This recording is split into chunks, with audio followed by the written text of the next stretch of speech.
క్రీస్తునందు చేరువచ్చిన ప్రియులైన మీ అందరికీ మన ప్రభు మన రక్షకుడైన యేసుక్రీస్తు వారి నామములో శుభాభివందనాలు తెలియజేసుకుంటున్నాను.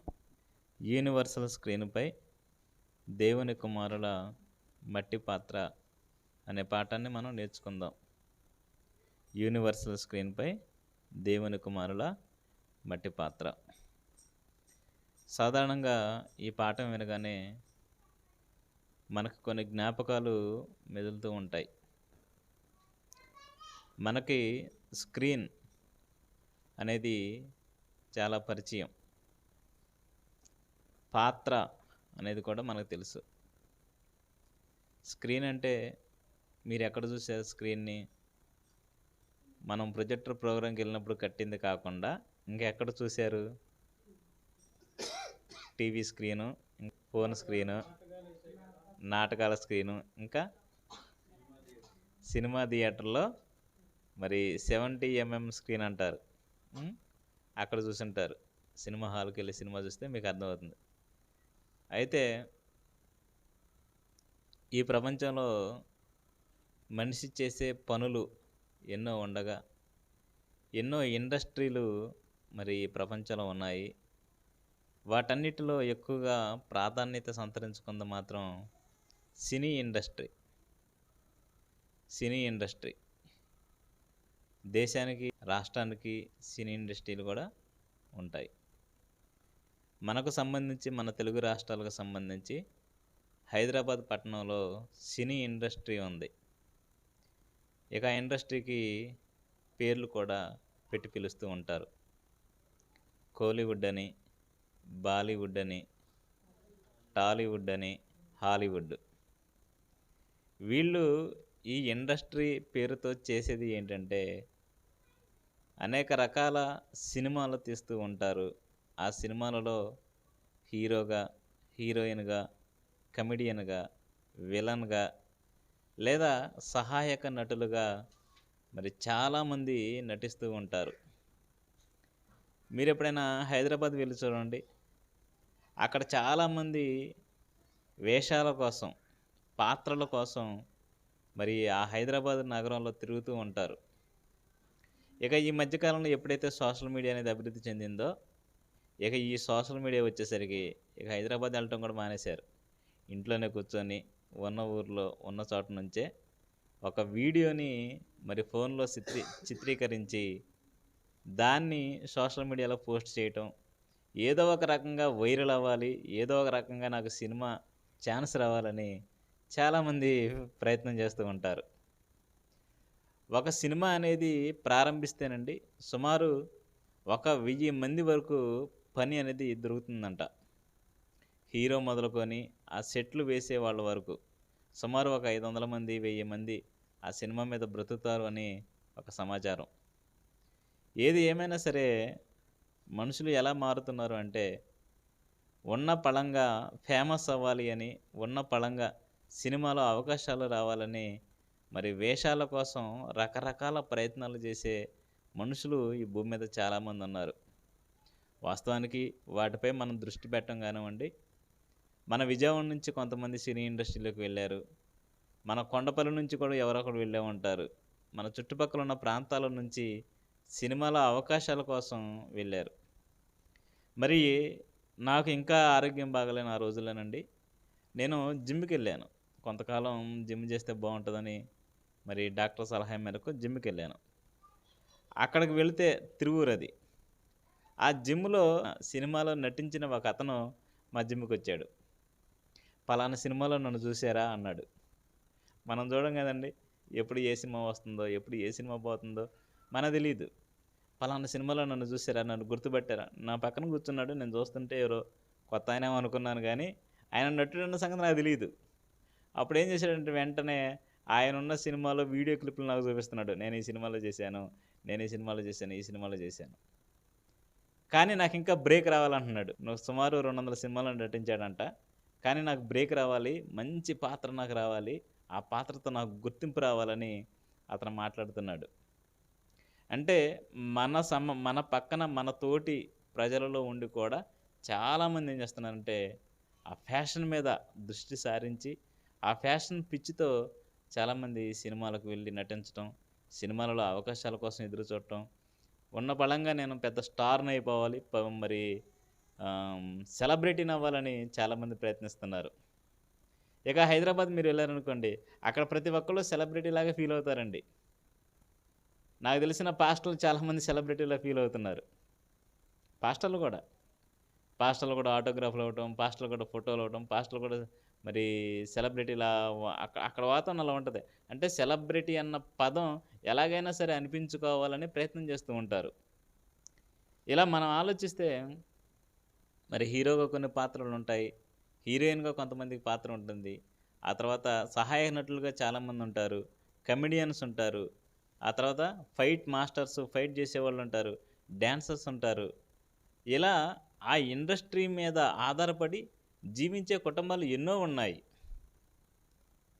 ఇక దానికున్న ఆ సెలబ్రిటీ అవ్వాలి అనే కాన్సెప్ట్‌తో చాలామంది ఉండటం వల్ల, ఈరోజు ఏ ఊర్లో ఉన్నా సరే ముందు నేను హైదరాబాద్ వెళ్ళి ఏదో ఒక సినిమాలో నటించాలి అని కలలు కనేవాళ్ళు చాలామందున్నారు.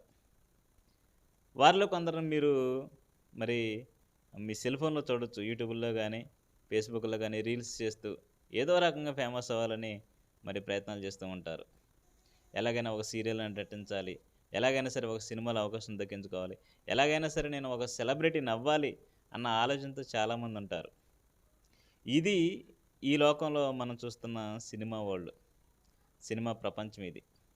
ఇక దీంట్లో కూడా ఆ సినిమాలో గాని, ఆ ఇచ్చిన పాత్రలో గొప్పగా ఎవరైతే నటిస్తారో వారికి అవార్డులు ఇవ్వడం కూడా మనం చూస్తున్నాం. ఏవండీ? టీవీ సీరియల్ వాళ్ళకి కొన్ని అవార్డులుంటాయి. ఆ తర్వాత సినిమా వాళ్ళకి కొన్ని అవార్డులుంటాయి. రాష్ట్ర ప్రభుత్వం కొంతమందిని ఎంకరేజ్ చేయడానికి కొన్ని అవార్డులు ప్రకటిస్తుంది. ఏవండీ నంది అవార్డు అని ఎప్పుడైనా అన్నారా? నంది అవార్డు. పలానా నటుడికి నంది అవార్డు వచ్చింది అని అంటారు. పలానా సినిమాకి ఇన్ని నంది అవార్డులు వచ్చాయి అని అంటారు. అంటే వాళ్ళను ప్రోత్సహించడానికి, వాళ్ళని ఎంకరేజ్‌మెంట్ చేయడానికి, ఎంటర్‌టైన్‌మెంట్ ఇస్తున్నాం ప్రజలకని వాళ్ళు నటించిన నటనకు మరి ప్రభుత్వం కూడా అవార్డులిచ్చి సత్కరించటం మనం చూస్తున్నాం. ఇక సినిమా ప్రపంచంలో అతిపెద్ద అవార్డు ఏంటంటే ఆస్కార్ అవార్డు. ఎక్కడిస్తారో నాకు తెలీదు గానీ, ఫారిన్ కంట్రీస్‌లోనే ఇస్తారు. అమెరికా కావచ్చు, హాలీవుడ్ వాళ్ళే ఇచ్చేది ఆస్కార్ అవార్డు. ఈ మధ్య కాలంలో మన తెలుగోళ్ళిద్దరికి ఒక ఆస్కార్ వచ్చింది. ఏవండీ? పాట ఏదో రాసినందుకు మరి మ్యూజిక్ డైరెక్టర్ కీరవాణికి, అలాగే పాట రాసిన ఆయన చంద్రబోసు వీళ్ళిద్దరికీ మరి ఆస్కార్ అవార్డు ఇచ్చారు. ఆ ఆస్కార్ అవార్డు ఇచ్చే ప్రదేశంలోకి వెళ్ళటమే మన తెలుగోళ్ళు చాలా గొప్పగా ఫీల్ అవుతారు. ఇంకా అక్కడికి వెళ్ళి ఒక అవార్డు తీసుకొని రావటం ఇంకా ఏదో సాధించిన వారిలాగా వాళ్ళు మరి గర్వంతో మన దేశానికి వచ్చి ఆ ఆస్కార్‌ని ప్రపంచం అంతా చూపించడం అనేది జరిగింది. అంటే నటిస్తారు. నటించిన వారికి ప్రభుత్వాలు కూడా అవార్డులిస్తాయి. ఇది మనం చూస్తున్న టీవీ సీరియల్స్ గానీ, సినిమా వాళ్ళ గురించిన గానీ ఒక వివరణ, ఒక ప్రస్తావన. అయితే ఇదంతా ఎందుకు చెబుతున్నామంటే, వారు ఎలాగైతే నటిస్తున్నారో మన జీవితం కూడా ఒక నటనే అని దేవుడు బైబిల్‌లో రాయించాడు. ఆ మాటను మనం చూడగలిగితే కొరింథీయులకు రాసిన మొదటి పత్రిక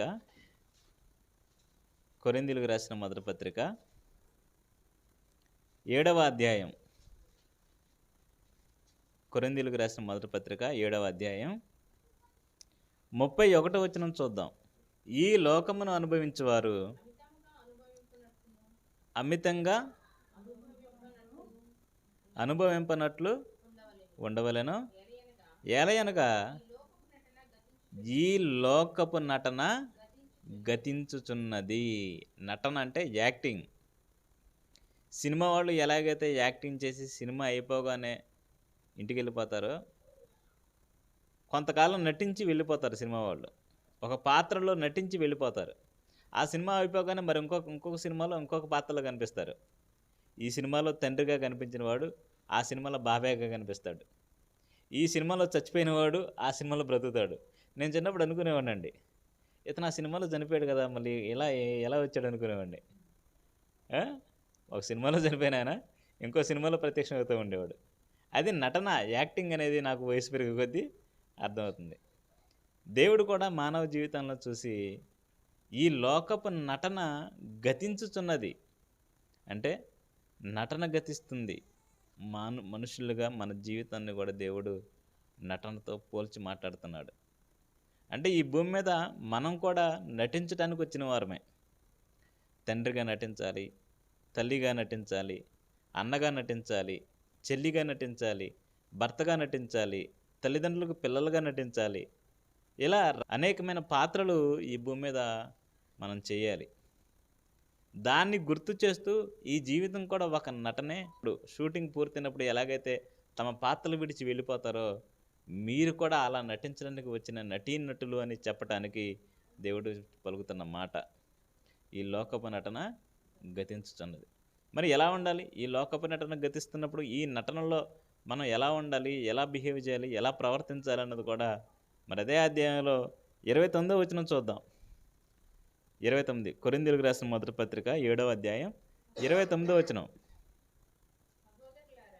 సహోదరులారా, నేను చెప్పినదేమనగా కాలము సంకుచితమై ఉన్నది గనుక ఇక మీదట భార్యలు కలిగిన వారు భార్యలు లేనట్టును, ఏడ్చువారు ఏడవనట్టు, సంతోషపడువారు సంతోషపడనట్టును, కొనువారు తాము కొనినది తమది కానట్టు ఎలయనగా ఈ లోకపు నటన గతించుతున్నది.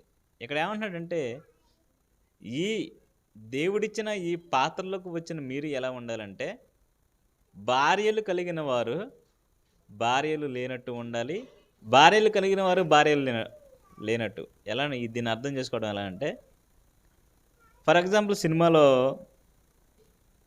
ఇద్దరు వ్యక్తులు జూనియర్ ఆర్టిస్టులు కానీ సహాయక నటులు కానీ భార్యాభర్తల వేషం వేశారనుకోండి, భార్యాభర్తలుగా నటించారనుకోండి, ఆ షూటింగ్ అయిపోగానే వాళ్ళు ఏం చేయాలంటే ఎవరింటికి వాళ్ళు వెళ్ళిపోవాలి.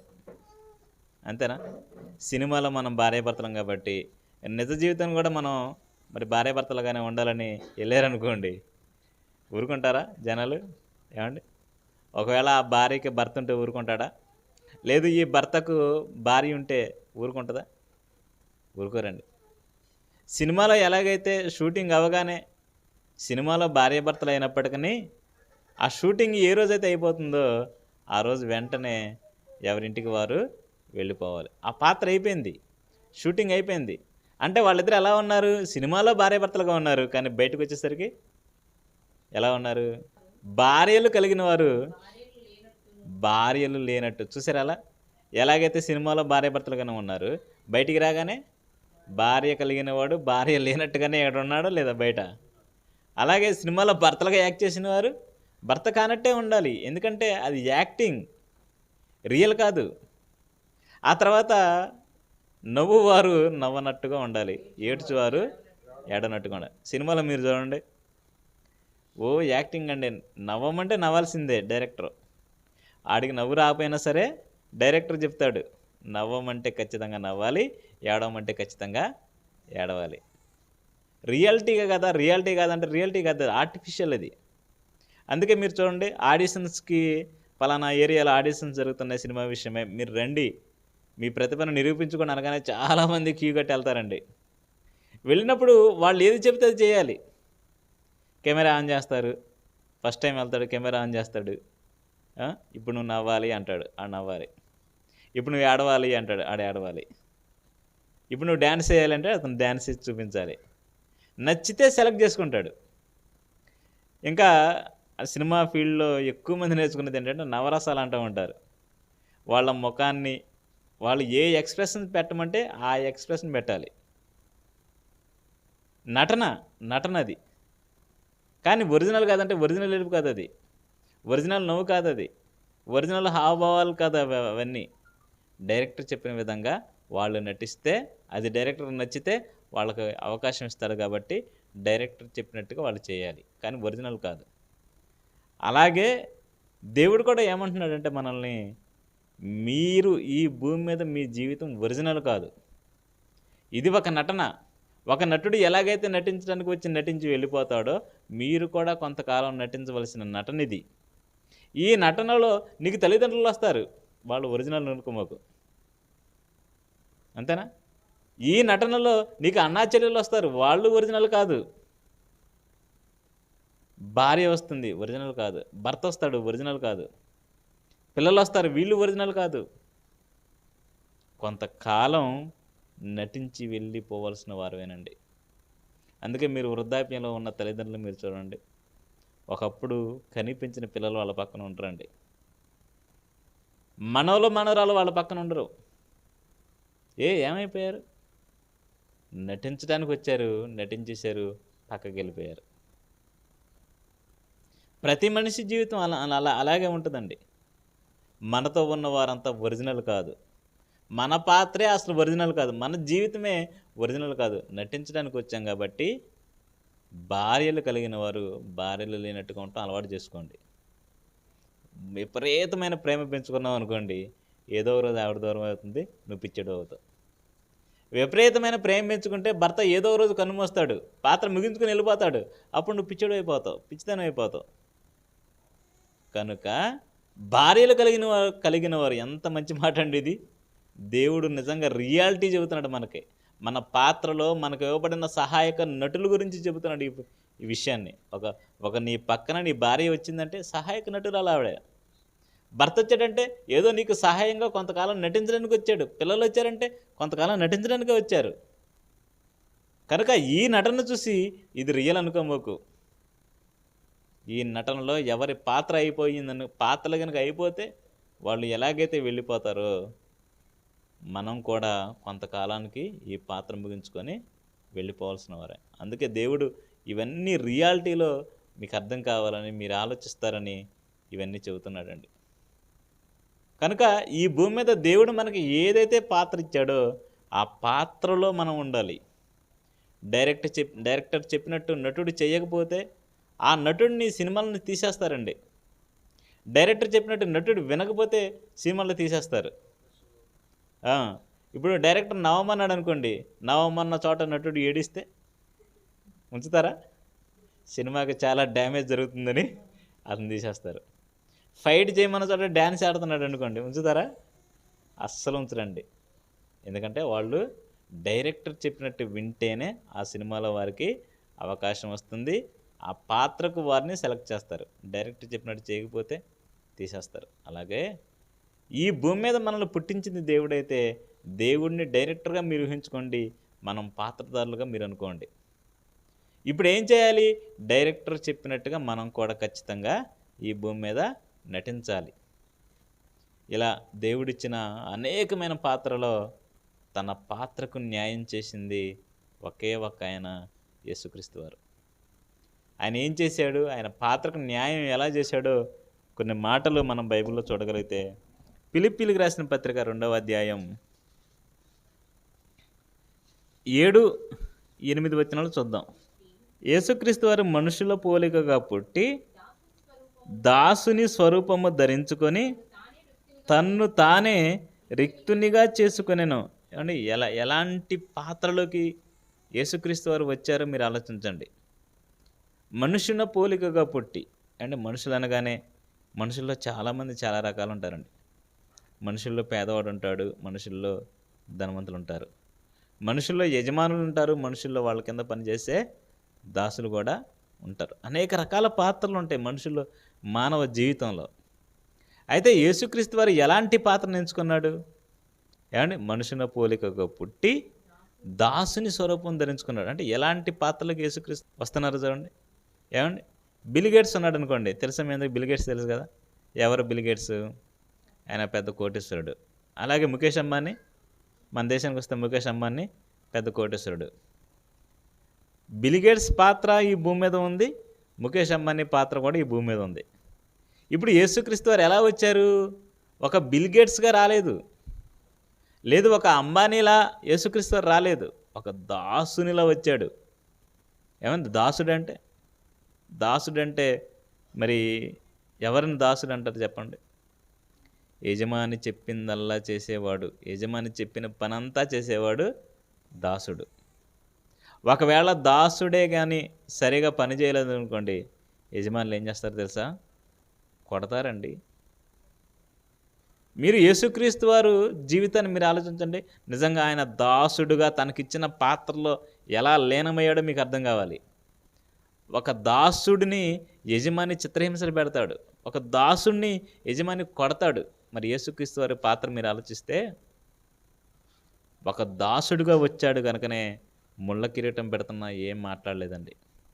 ఒక దాసుడుగా వచ్చాడు గనుకనే పిడిగుద్దులు గుద్దుతున్న యేసుక్రీస్తు వారు రివర్స్ అవ్వలేదండి.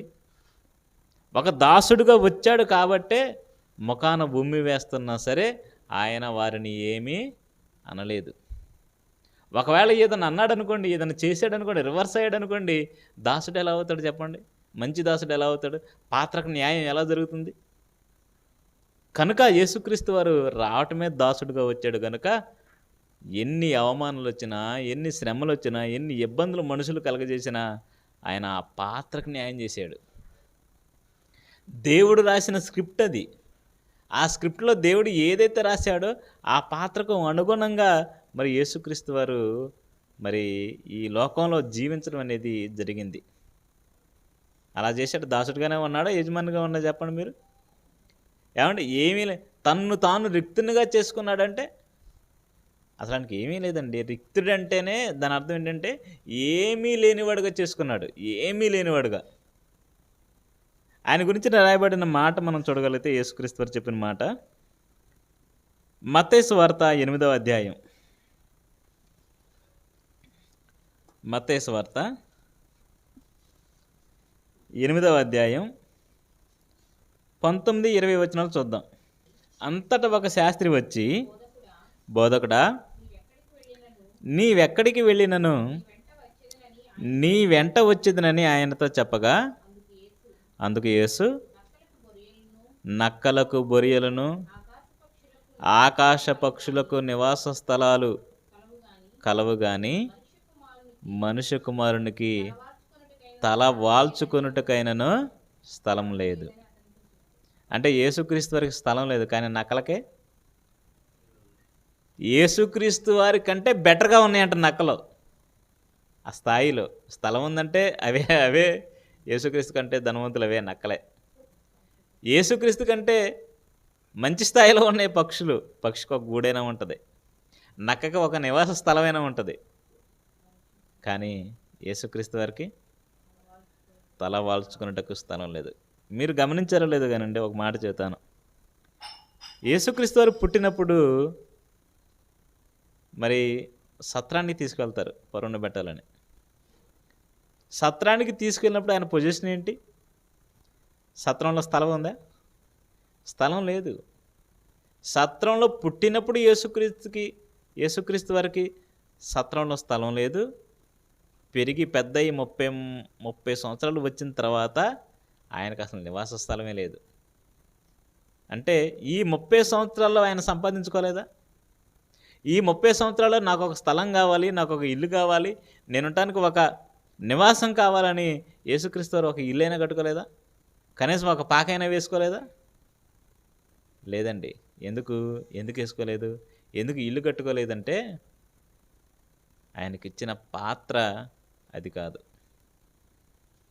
ఒకవేళ ఆయన ఇల్లే కట్టుకుంటే, ఒకవేళ ఆయన స్థలాన్నే సంపాదించుకుంటే డైరెక్టర్ చెప్పినట్టు చేయలేదు కనుక యేసుక్రీస్తు వారు కూడా మరి ఫెయిల్ అయిపోతాడు. డైరెక్టర్ ఏం చెప్పాడు? నువ్వు దాసుడిగా వెళ్ళాలి, మనుషుని పోలికగా దాసునిగా నువ్వు వెళ్ళాలి, ఏమీ లేని రిక్తునిగా నువ్వు చేసుకోవాలి అని దేవుడు చెప్పాడండి, రాశాడు దేవుడు.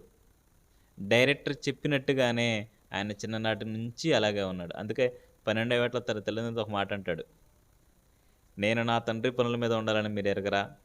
అంటే ఎన్నో ఏట ఆయన పాత్రను జ్ఞాపకం చేసుకున్నాడు. పుట్టినది మొదలుకొని మరణించేంత వరకు యేసుక్రీస్తు వారు ఎల్లప్పుడూ దేవుడు తనకు చెప్పిన పాత్రను గుర్తు చేసుకొని ఆ పాత్రలో ఉండటానికే ఆయన జీవించాడండి. నేను నా తండ్రి పనుల మీద ఉండాలి, నాకు ఇచ్చిన పాత్రలో నేను ఉండాలి, నేను అసలు ఏం సంపాదించుకోను. ఏమంటే సాధారణంగా 30 సంవత్సరాల కొడుకును చూస్తే తల్లిదండ్రులు ఏమంటారు తెలుసా?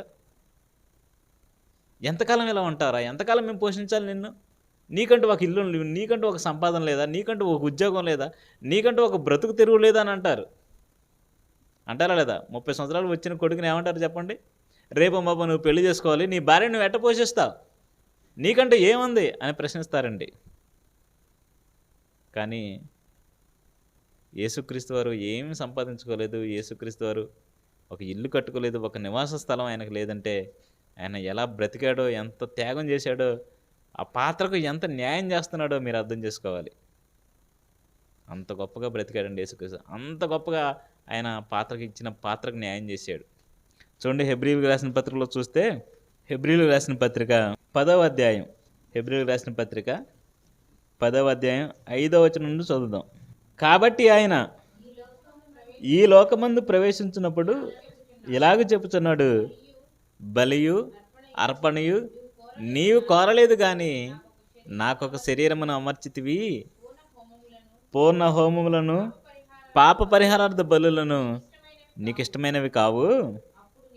అప్పుడు నేను గ్రంథపు చుట్టలో నన్ను గూర్చి రాయబడిన ప్రకారము, దేవా నీ చిత్తము నెరవేర్చుటకు ఇదిగో నేను వచ్చాను. ఏమండి, గ్రంథపు చుట్టలో అన్నాడు చూడండి. గ్రంథపు చుట్టలో నన్ను గురించి రాయబడిన ప్రకారము. ఏమండి, సినిమా తీసే డైరెక్టర్ గురించి మీరు ఆలోచించండి. ఎవరి దగ్గర పుస్తకాలు, నోట్స్లు, పెన్నులు ఉండవండి. కానీ డైరెక్టర్ మాత్రం ఆ పేపర్లు రాసుకుని తిరుగుతూ ఉంటాడు చేతిలో పట్టుకొని. ఇదిగో ఈ పాత్ర నీకు, ఈ పేపర్ తీసుకొని చదువుకో అంటాడు. ఇంకో ఈ డైలాగ్ నువ్వు చెప్పాలి, చదువుకొని రా అంటాడు. డైరెక్టరేనండి రాసేది మొత్తం. డైరెక్టర్ దగ్గరే కథకు సంబంధించిన అన్ని పేపర్లు ఉండేది ఆయన దగ్గరే, కథకు సంబంధించిన అన్ని డైలాగులు ఉండేది ఆయన దగ్గరే. డైరెక్టర్ ఏదైతే రాసుకున్నాడో ఆ రాసుకున్న దాని ప్రకారం ఒక యాక్టర్ వచ్చి నటించాలి. ఇక్కడ మీరు గమనిస్తే దేవుడు కూడా గ్రంథపు చుట్టలో రాసేశాడు. యేసుక్రీస్తు ఎలా ఉండాలో ఈ భూమి మీదకి వచ్చిన తర్వాత ముందే రాసుకున్నాడు. రాసుకున్న దాని ప్రకారం జీవించటానికి, పాత్రను పోషించటానికి, దేవా ఇదిగో నేను వచ్చాను. నువ్వేదైతే రాసావో సేమ్ అదే, దాని ప్రకారంగానే నేను ఉంటాను. నువ్వేదైతే రాసుకున్నావో దాని ప్రకారమే నేను జీవిస్తాను. నువ్వు ఏ డైలాగ్ అయితే నాకు ఇచ్చావో దాని ప్రకారమే నేను డైలాగ్ చెబుతానని యేసుక్రీస్తు వారు వచ్చారండి. ఆయన వెళ్తూ వెళ్తూ చివరి నిమిషంలో తనకి ఇవ్వబడిన పాత్ర మరికొద్ది నిమిషాల్లో ముగుస్తుందనంగా దేవుడు రాసిన డైలాగు యేసుక్రీస్తు వారు చెప్పారండి. ఒకసారి చూడండి, అది ఏ డైలాగ్ చెప్పారో చూద్దాం. యోహాను సువార్త 19వ అధ్యాయము 28వ వచనం చూద్దాం. యోహాను సువార్త 19వ అధ్యాయం 28వ వచనం. అటు తర్వాత సమస్తము అప్పటికి సమాప్తమైనదని యేసు ఎరిగి లేఖనము నెరవేరునట్లు నేను దప్పికొనుచున్నాను. ఏమండి, దేవుడు రాసుకున్న స్క్రిప్ట్ నెరవేరాలి, దేవుడు రాసిన లేఖనం నెరవేరాలంటే ఆ చివరి డైలాగ్ కూడా చెప్పాలి. చివరి డైలాగ్ చెప్పాలి. ఒకవేళ చివరి డైలాగ్ చెప్పకుండా చనిపోయాడు అనుకోండి, పాత్రకు న్యాయం చేసినట్టేనా? ఏమంటే కొంతమంది మరి సినిమా తీస్తున్నప్పుడు అండి, మరి ఆరోగ్యం అనేది అన్ని సమస్యలు మనకు ఎలాగైతే ఉంటాయో సినిమా వాళ్ళు కూడా అలాగే ఉంటాయి. మనం ఎలాగైతే అర్ధాంతరంగా చనిపోతామో సినిమా వాళ్ళు కూడా అలాగే. మానవ జీవితం అంతా ఒకటే కదండి. కొంతమంది నటులు ఏం చేస్తారంటే షూటింగ్ మధ్యలో ఉండగా చనిపోతారు. మరి తర్వాత సినిమా పరిస్థితి ఏంటి? ఆగిపోయినట్టేగా. అతని పాత్ర మధ్యలో వెళ్ళిపోయాడు కనుక, బ్రతికుంటే చివరి వరకు ఉండేవాడు, మధ్యలోనే చనిపోయాడు. కాబట్టి వాళ్ళు ఏం చేస్తారంటే ఆ నటుడు ఏ డైలాగులు అయితే చెప్పాడో, ఆ నటుడు ఏ సన్నివేశాలు అయితే ఉన్నాడో అవన్నీ వేరొకరిని పెట్టి మరలా వాళ్ళు రీషూటింగ్ చేస్తారు సినిమాను కంప్లీట్ చేయడానికి. లేదు వారి ప్లేస్లో వేరే వాళ్ళని పెట్టినా కానీ సినిమా అంత బాగోదు. అర్థమవుతుందా?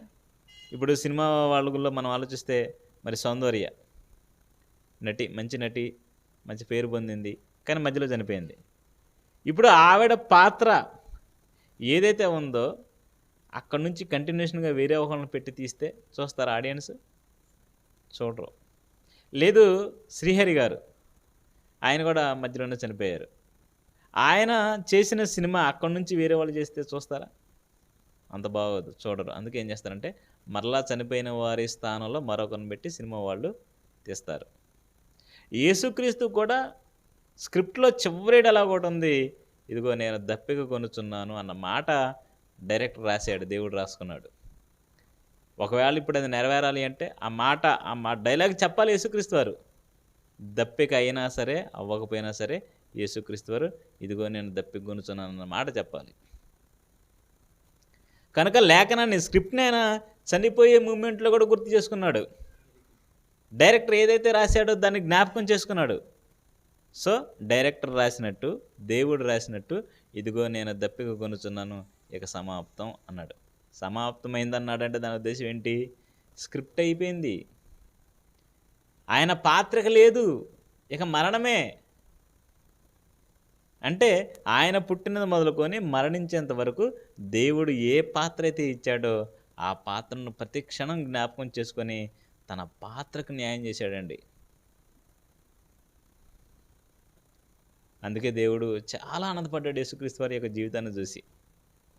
ఆయన కూడా మనలాంటి శరీరంతో వచ్చిన వాడే కదా, మనలాంటి జీవితాన్ని జీవించినవాడు, మనకంటే దారుణంగా జీవించిన జీవితం అండి ఆయనది.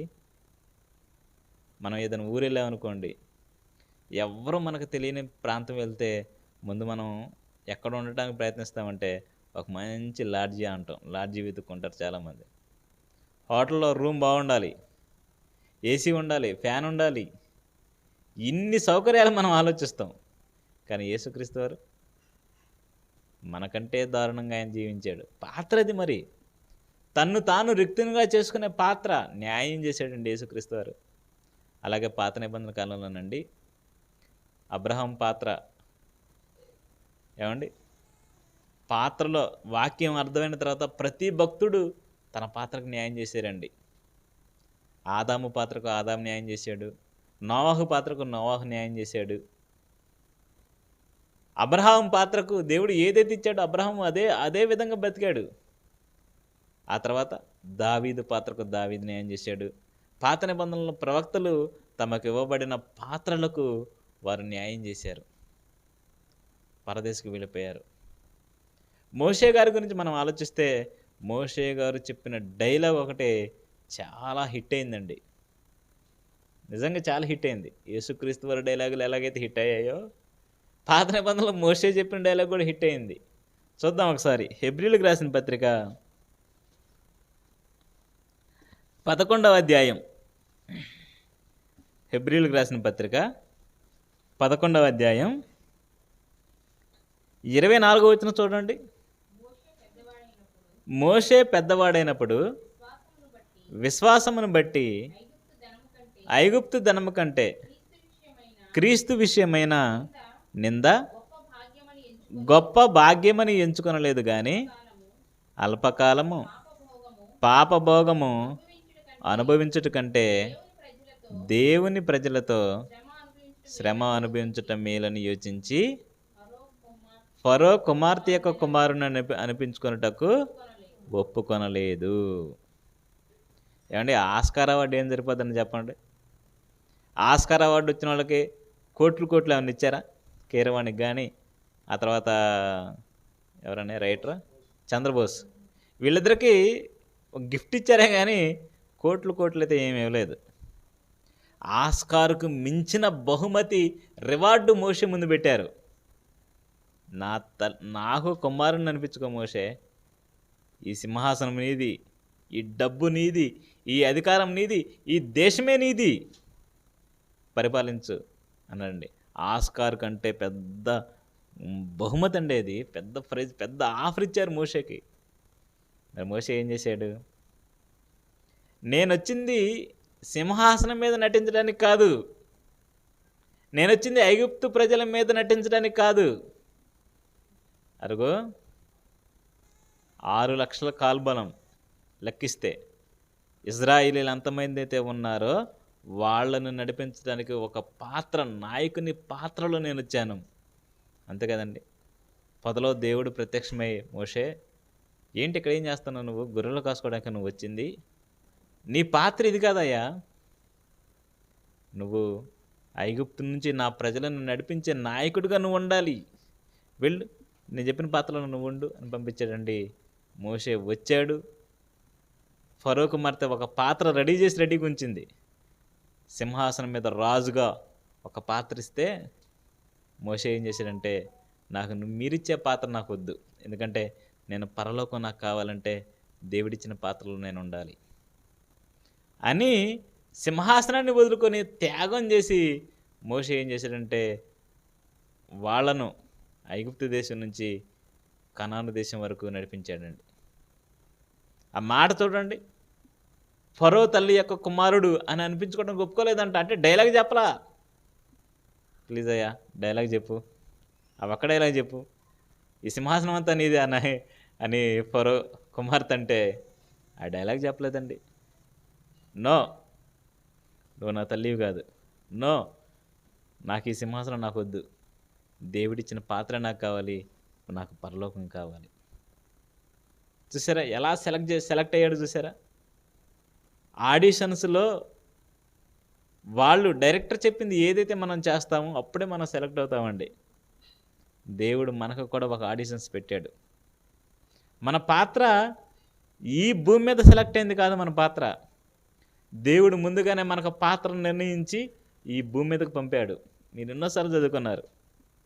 ఎఫెసీయులకు రాసిన పత్రిక 1వ అధ్యాయం 4 నుంచి 6 వచనాల్లో మీరు ఎన్నోసార్లు చదువుకున్నారు కదా. ఎప్పుడు నిర్ణయించాడంటే ఆ పాత్రని జగత్తు పునాది వేయబడక ముందే. అప్పుడే క్రీస్తులో మనల్ని ఏర్పరచుకున్నాడు అంటే సెలెక్ట్ చేశాడు అప్పుడే.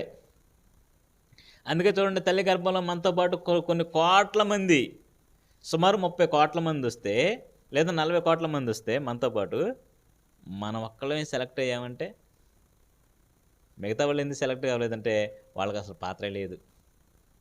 దేవుడు నిన్ను నమ్మాడు, దేవుడు మనల్ని నమ్మాడు కాబట్టి మనకి ఈ శరీరాన్ని ఇచ్చి అవయవాలు ఇచ్చేసి భూమి మీద పంపాడండి.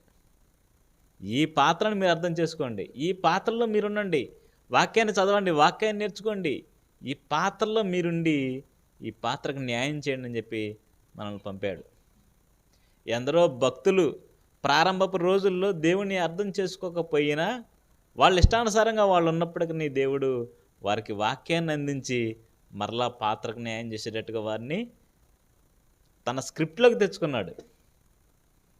అందుకే చూడండి, ఒక్కడోనూ లేడు, అందరూ పాపం చేసేసారంట. అందరూ పాపం చేశారంటే దాని ఉద్దేశం ఏంటి? పాత్రలో లేరు.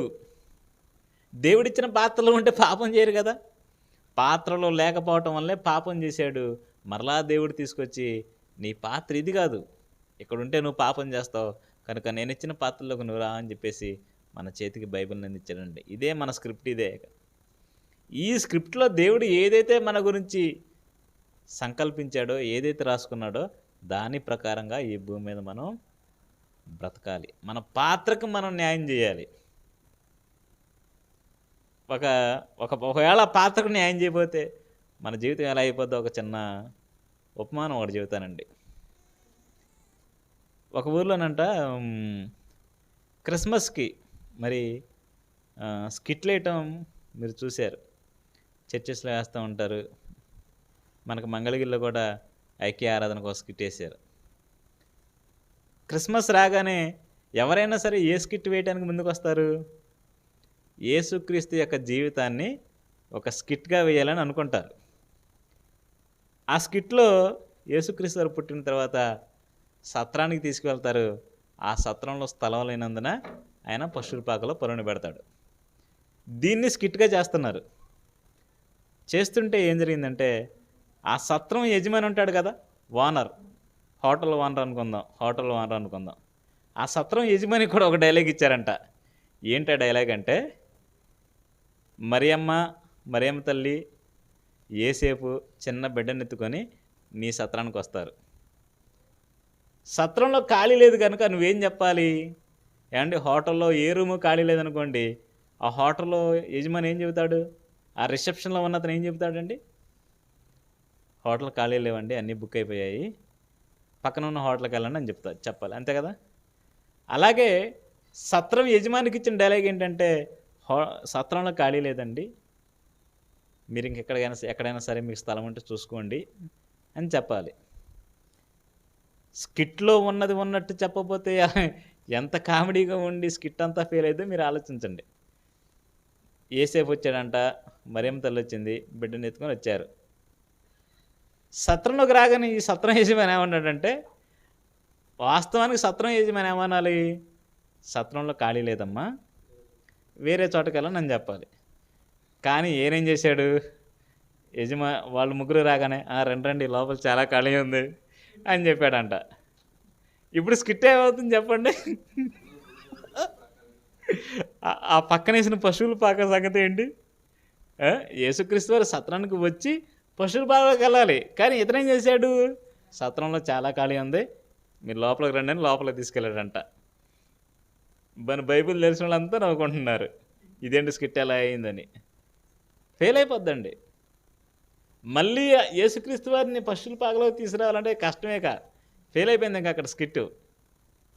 అలాగే మన జీవితంలో దేవుడు మనకి ఏ స్కిట్ అయితే ఇచ్చాడో, ఏ డైలాగులు అయితే మనకు రాశాడో, వాటిని మనం చేయకపోతే మన జీవితం కూడా ఫెయిల్ అయిపోతుంది, మన నటన ఫెయిల్ అయిపోతుంది. ఇక మనకు ఎటువంటి అవార్డు రాదు. ఇక్కడ ఈ లోకంలో సినిమాలో మంచిగా నటిస్తే అవార్డులు ఇస్తారు. ఇక్కడ మనం నటించిన పాత్రకు కూడా, ఈ భూమి మీద మనం చేసిన పాత్ర కూడా దేవుడు మనకు బహుమానాన్ని, కిరీటాన్ని రెడీగా ఉంచాడు. మరి మనం చెప్పాల్సిన డైలాగ్ చెప్పకపోతే, బ్రతకమన్నట్టుగా బ్రతకకపోతే మనకి ఆ బహుమానం రాదు. కనుక ఆయన ఇచ్చిన స్కిట్లో దేవుడు ఏదైతే రాశాడో దాని ప్రకారం మనం జీవించాలి.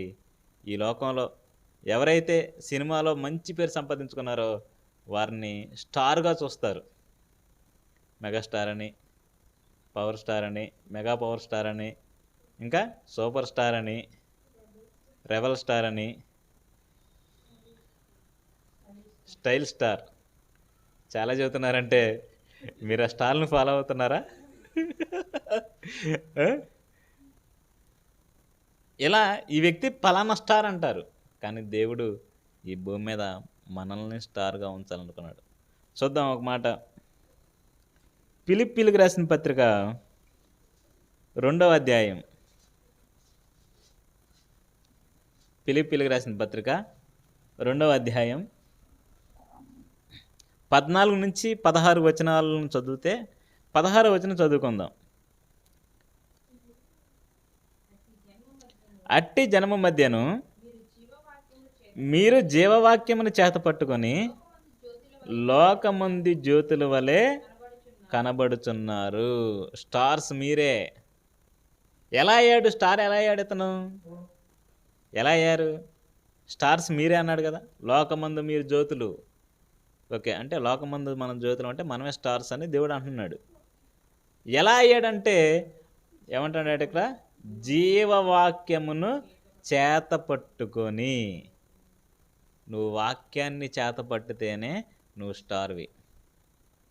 ఏం చేయాలి? వాక్యాన్ని చేత పట్టుకొని అనేకులను దేవుని వైపు తిప్పాలి. అదే మాట దానియేలు గ్రంథంలో కూడా ఉంటుంది కదా. దానియేలు గ్రంథం 12వ అధ్యాయం 3వ వచనం చూసి ముగించుకుందాం. దానియేలు గ్రంథం 12వ అధ్యాయం 3వ వచనం. బుద్ధిమంతులైతే ఆకాశ మండలంలోని జ్యోతులను పోలిన వారై ప్రకాశించెదరు, నీతి మార్గం అనుసరించి నడుచుకున్నట్లు ఎవరు అనేకులను త్రిప్పుదురో వారు నక్షత్రముల వలె నిరంతరము ప్రకాశించెదరు. అంటే ఒక స్టార్గా దేవుడు మనల్ని చూస్తున్నాడండి. Super star, megastar, power star ఇవన్నీ కాదు. దేవుడు మనల్నే ఒక స్టార్గా చూడాలనుకోండి. ఎప్పుడు? వాక్యాన్ని చేతపట్టుకుని ఎవరైతే అనేకులను దేవుని వైపు తిప్పుతారో వారే ఒక స్టార్. బైబిల్ ప్రకారం మీరు చూస్తే యేసుక్రీస్తు స్టార్, మెగాస్టార్. ఆయన పౌలు గారు ఒక స్టార్, పేతురు గారు ఒక స్టార్. ఈ తరంలో మన ఆత్మీయ తండ్రి జయశాలి శ్రీ పిడి సుందర గారు ఒక స్టార్. అనేకులను త్రిప్పాడండి, అనేకులను. వాస్తవానికి మీరు ఆలోచించండి, మన కళాశాలలో ఈ భూమి మీద ఎన్నైతే ఉన్నాయో కళాశాలలో ఉన్న ప్రతి విద్యార్థి నేను జయశాలి గారి ప్రసంగం వినే మారానండి అంటారు. తెలుసా? ఆయన అంతమందిని తిప్పాడు, అంతమందిని దేవుని వైపుకు వచ్చారు అని అంటే, అందరూ దేవుని వైపు తిరిగారు అని అంటే డాడీ గారు చెప్పిన వాక్యం అండి. దేవుని దృష్టిలో మన ఆత్మీయ తండ్రి గారు ఒక పెద్ద స్టార్. ఎందుకు? వాక్యాన్ని చేతబట్టాడు, అనేకులను దేవుని వైపు తిప్పాడు. ఎవరైతే తిప్పుతారో వాళ్ళే జ్యోతులు అన్నాడు కనుక జయశాలి గారు ఒక స్టార్. మనం కూడా అలాగే ఉండాలని దేవుడు మనకి ఈ పాత్ర ఇచ్చాడు. మీ అందరూ తెలుసు కదా, కింగ్ జాన్సన్ విక్టర్ గారు ఒక పాట రాశారండి. ఏమండి? నటనకు సంబంధించి ఒక పాట. స్త్రీ పురుషులనే ఈ నటీనటులకు దేవుడిచ్చెను మట్టి పాత్ర. ఆ పాటలో మీరు గమనించండి, ఒక లైను నన్ను చాలా ఆకర్షించింది. ఏంటో చెప్పనా? హీరోగా పాత్ర ఇచ్చాడు నీకు, కానీ జీరోగా నిన్ను మార్చివేశాడు.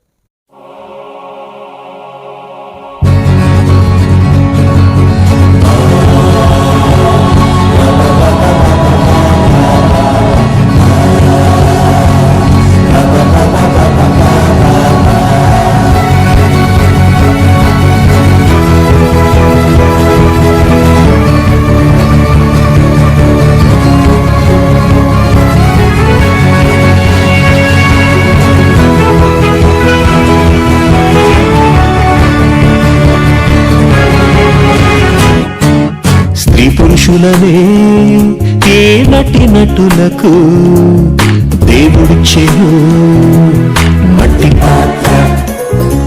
స్త్రీ పురుషులనే ఈ దేహంతో పోషించాలి క్రీస్తు లాంటి పాత్ర.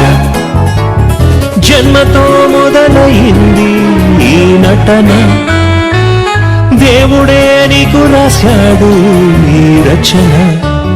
దేవుడిచ్చే పాత్రిది, నటనకు వేదికిది, స్త్రీ పురుషుల వేషమిది, నరులందరి పాత్రిది.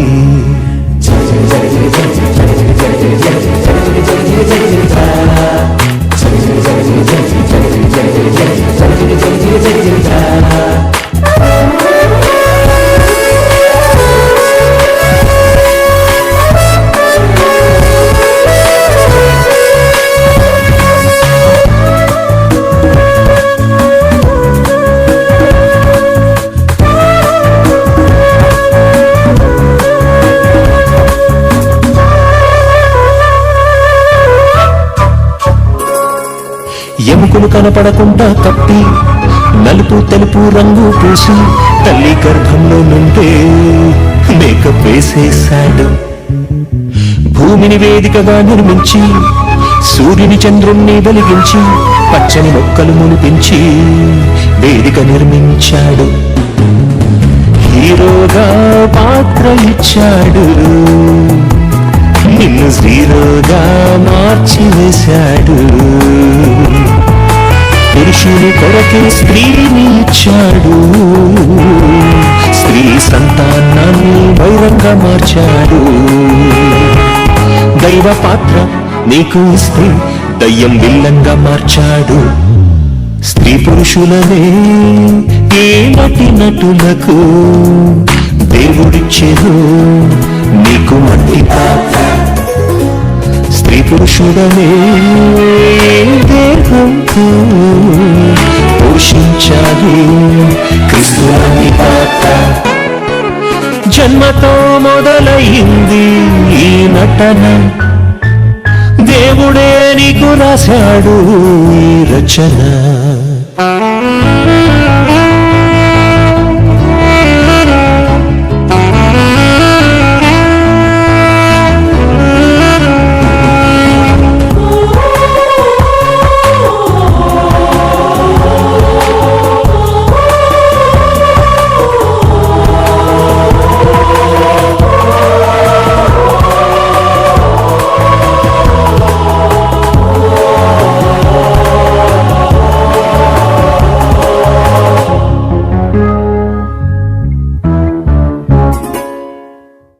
యేసుని లోకానికి పంపించి చెయ్యవలసిన పాత్రేంటో రాసిచ్చి దేవుడు రాసించిన పాత్రే చేసి చూపించాడు. మనుషులు యేసుని దూషిస్తున్నా, నీకు దయ్యం పట్టిందని అంటున్నా, దేవుడు చూపింది చేసి ఎంతో మెప్పించాడు. కష్టంగా పాత్రున్న పోషించాడు, ఎంతో ఇష్టంగా ఆ పాత్ర పోషించాడు.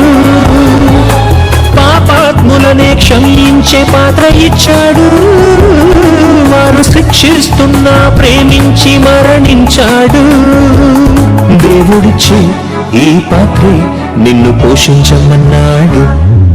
స్త్రీ పురుషులనే ఈ నటి నటులకు దేవుడిచ్చేను మట్టి పాత్ర.